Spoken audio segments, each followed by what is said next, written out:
Station Houston on 2 for Sultan, no response required. We are 2 minutes from the event.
Station, this is Houston. Are you ready for the event? Houston Station, we are ready for the event. International Space University, this is Mission Control Houston. Please call station for a voice check. Station, this is Jeremy Myers at International Space University. How do you hear me? Jeremy, this is Station. I have you loud and clear. Excellent. So, Don, we have a room of about 100 participants from over 25 countries. We also have some local children from Brazil, so we're happy to have you today. Hi, Sultan. It's great to talk to you. My name is Michaela Musilova. We met a couple of years ago during the expo in Dubai. We were on a space panel together, and I'm really happy for you that this worked out. Congratulations on all your achievements. And now we would love to ask you if you could help show the children we have here and the participants some demonstrations. We were told that perhaps you can show us a demonstration of water, or maybe yourself kind of flipping in microgravity. Would that be possible, please? Yeah, absolutely. Thank you for the opportunity. I do remember you actually, and it was a great honor to meet you. And today it's a pleasure talking to all the students, and hopefully we can be a source of inspiration or information for you all. Yeah, and yeah, I do have a pouch of water here. I'm going to display some water surface tension.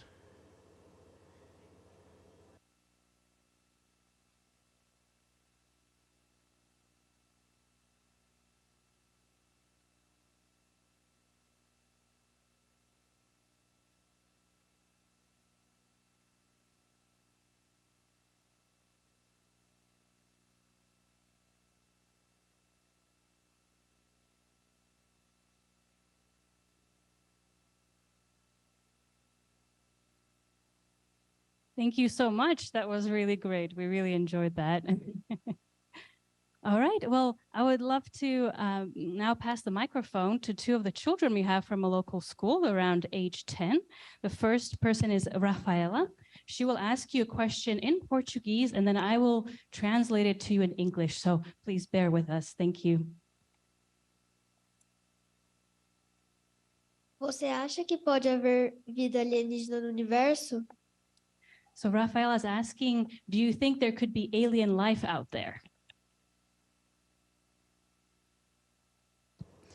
That is a very interesting question. So, when I arrived to station, I brought a small mascot with me. It's called Suhail, and it's the name of the second brightest star in the southern hemisphere. So, everybody thought that that was an alien. So, if that is what you think, then yes, he's an alien. But honestly, I haven't seen any aliens yet.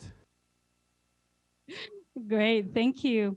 And our next student, also similar age, Felipe, would like to ask you another question, also in Portuguese, and I will translate afterwards. Do que você mais sente falta de comer? He would like to know, what do you miss eating the most while you're on the ISS? Well, honestly, I miss my mother's cooking, and don't get me wrong, we have a lot of food here. We have different varieties and different menus. We can eat anything, you name it, like fish, meat, and chicken, all the sort of sweets and pastries. But honestly, I do miss the fresh cooked food from my house. Of course, makes sense. Thank you. All right, and now I'll pass the word on to our participants here from the International Space University, who will introduce themselves and ask their question directly in English.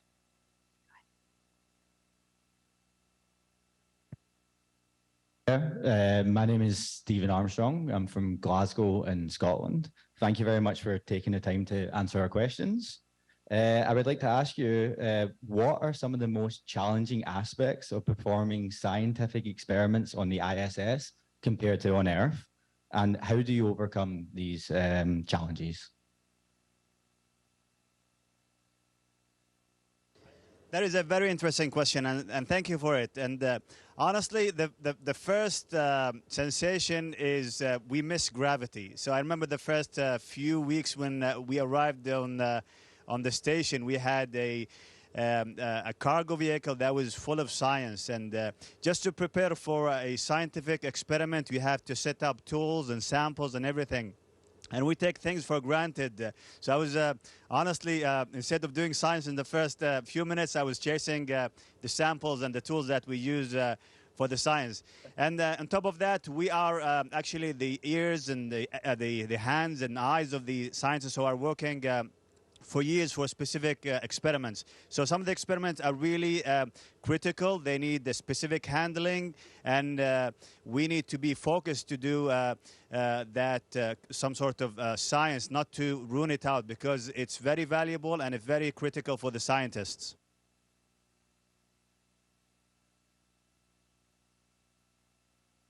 Hello, I'm Uma from Spain. Thank you so much for being here. It's crazy talking to you. My question is, how have your experiences in space shaped your understanding of social interactions between humans? Thank you for the question. Honestly, we have a deeper appreciation for relationships with the families, friends, and the loved ones. We do connect with them. We have all this sort of facilities to talk through IP phones or satellite phones, using emails and even video calls. But honestly, we are missing the interaction with our beloved ones. Yes, we live in harmony as a crew. We are a crew of 7 on board the station, but we do feel like we need to connect more with our families, with our friends, and this is what we try to maintain throughout the mission. So it's really important to keep these bonds strong as much as we can.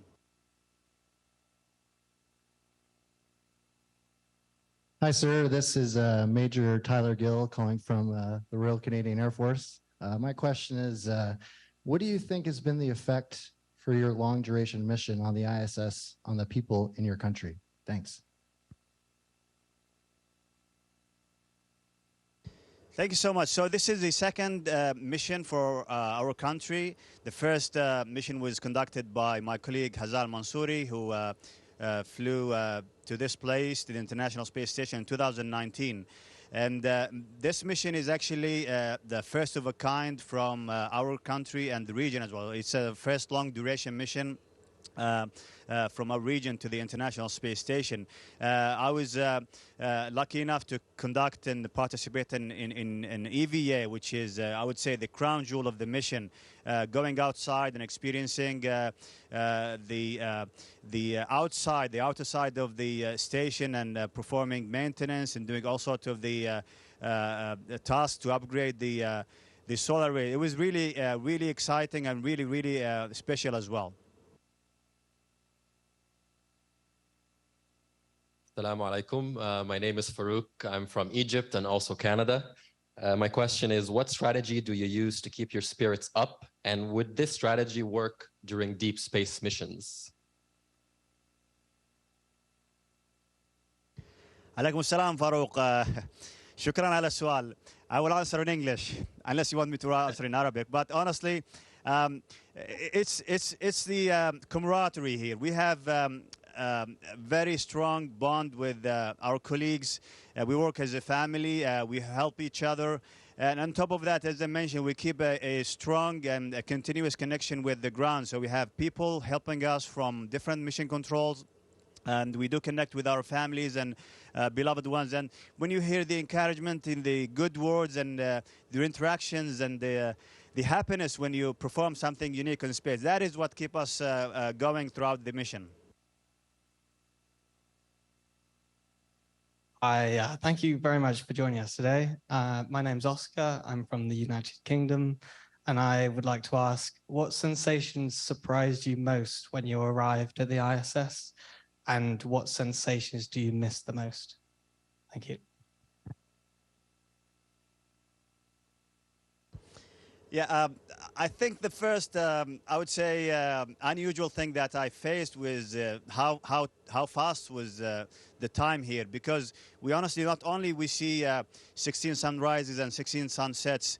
When we arrived here, it was really a quick adaptation time. So right from the beginning, we jumped into the activities here on board the station, be it the science or the maintenance or the outreach. So I would say the pacing in terms of the activities and the number of activities and the variety, that was the first, I would say, cultural shock here on board the station. And then it eased up in the following weeks, which is normal for the newcomers. And then in the second and third months, it was just normally happening, just like what we do on Earth. And what I miss, again, from Earth is actually gravity. We miss gravity here on board the station.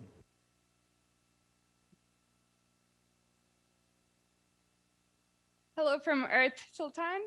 My name is Rachita, and I'm from the United States and also India. Could you describe how you would prepare for a potential rescue mission when unexpected issues come up at the ISS? Thank you.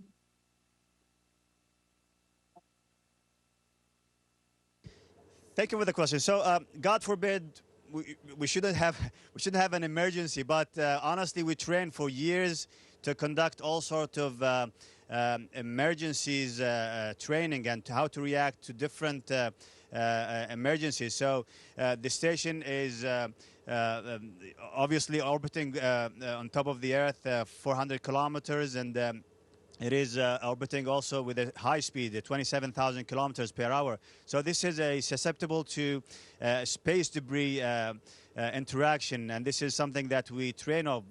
It could be a head that can start leaking air outside of the station. So this is an example, and we have risk of fire as well.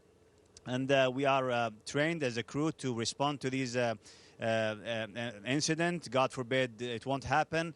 So hopefully this is something that we've been maintaining for 20 years, more than 20 years now. The station has been kept safe, and it's thanks to the training that we have as a crew.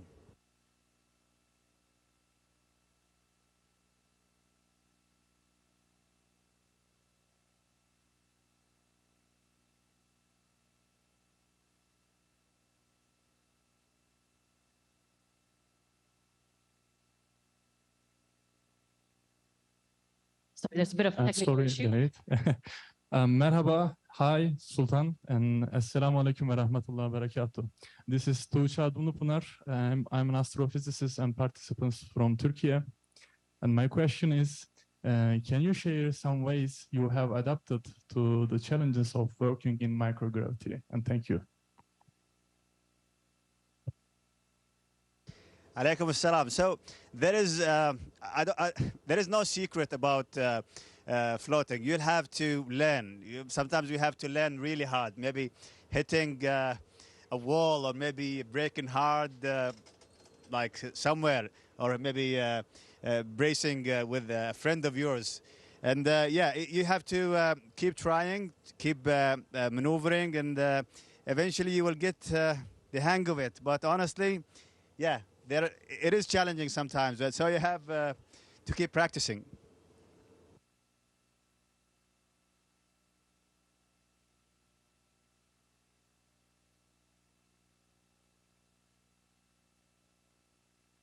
Boa tarde. My name is Flavia. I'm a citizen of Australia, Brazil, and Canada. I'd like to know, if you could grow any food in space, what would it be? Sorry, I didn't copy the question. If you can repeat it, please. If you could grow any food in space, what would it be?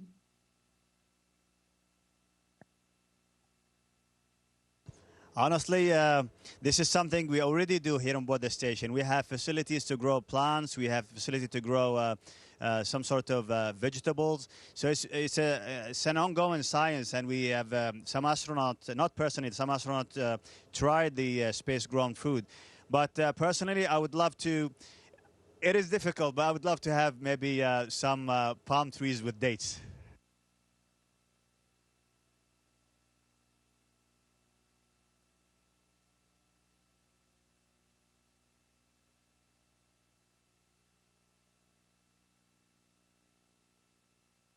Hear me? Yes. Hi, my name is Kim Regneri. I'm from the Netherlands. It's a pleasure to speak to you. My question is, do you think that if every human could experience the overview effect, that it could foster a deeper sense of unity and global cooperation? Absolutely. So this magnificent planet that we look down, it is quiet from up here. We don't see any interaction. We don't hear any noise. So it is quiet and it is peaceful. So we need to keep it that way. We need to understand that we shouldn't take things for granted. Here on board the station, we have to make everything ourselves. So we generate oxygen, we scrub CO2, we generate power from solar arrays. So everything is done artificially here on board the station, but we get everything almost for free on the planet.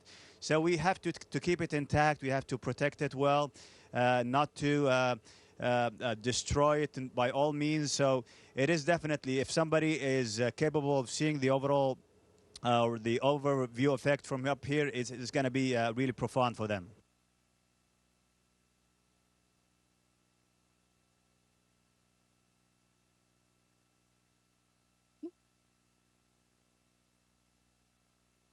Hello, yes, perfect. Hi, my name is Marie. I'm from France. Thank you very much for being here with us today. I have a question for human performance in space department. My question is, have you ever experienced difficulties with understanding facial expression of your colleagues in microgravity, especially when you are facing the other person with another angle, such as upside down?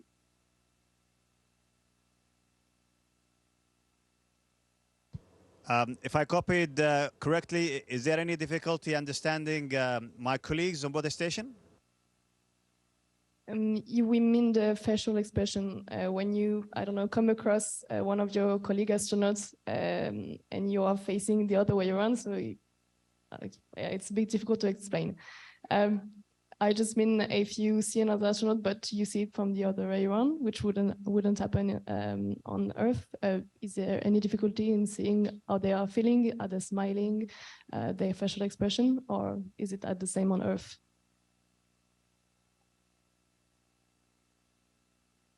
If you ask me about the interaction between the crew members here on board the station, it is totally normal. As again, we train as teams for years, and we build the camaraderie and the teamwork. I would say feeling towards achieving a goal, be it science or doing a maintenance task, or even during the EVA. So we have a task that we have to communicate well, and we have the support from the ground as well. So we have different mission controls all over the world to help us conduct this science and the tasks that we do daily. Thank you very much for your answer.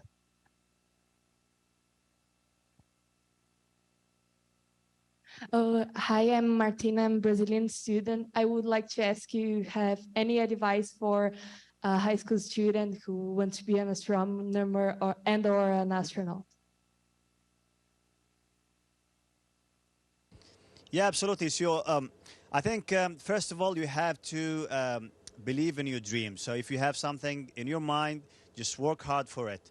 And technically, I would say if you love space overall and you want to go and explore, just to be it an astronaut or an engineer or a scientist, we always tend to say learn STEM, that is science, technology, engineering, and mathematics. So this will open up the door for you to seek your future career. And honestly, again, if you believe in something, work hard on it, and definitely you will reach your goal. Well, Sultan, we appreciate your time, and everyone here at ISU and all the students want to give you a loud applause and yell here in Brazil.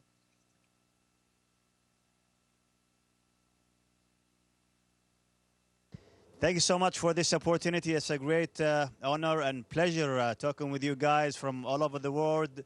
And it is an exciting time here on board the station. This is the 5th month that we've completed, and we're in our last month. Hopefully we can come back and visit you one day in Brazil. Thank you so much. Station is the Houston ACR. That concludes the event.